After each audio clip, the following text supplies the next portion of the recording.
In a converted shipping container, a child sits and turns the pages of a picture book. Martin Luther King looks down from a poster on the wall. The shelves are crammed with books on history, nature, fairy tales and poetry. Sailing boat, take me if you please.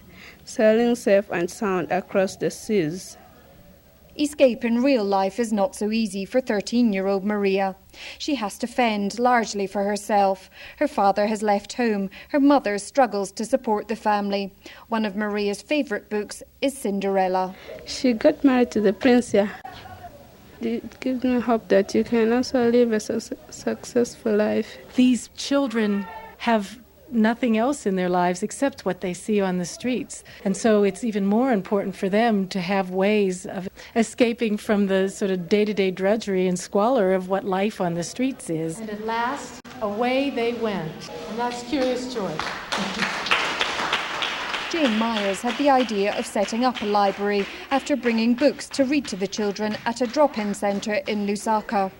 A professional librarian who's lived in Zambia for more than 2 years, she's been impressed by the children's hunger for knowledge and their ignorance. Not knowing that dinosaurs ever existed, or let alone understanding anything about the evolution of the earth, it's very striking how much really basic stuff children need to have filled in. John Mamba ran away from home after his stepmother maltreated him. He's now destitute, living a precarious existence on the streets. He's drawn to books about gardens, full of unfamiliar trees, fruits and vegetables.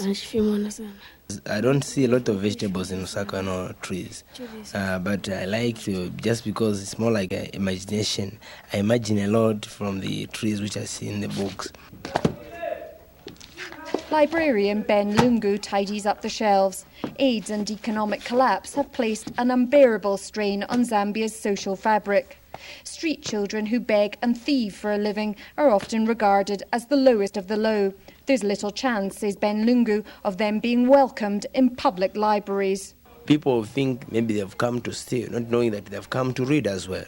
Maybe they're going to be asked also to pay a contribution, of which they can't afford to do that. This is a parachute,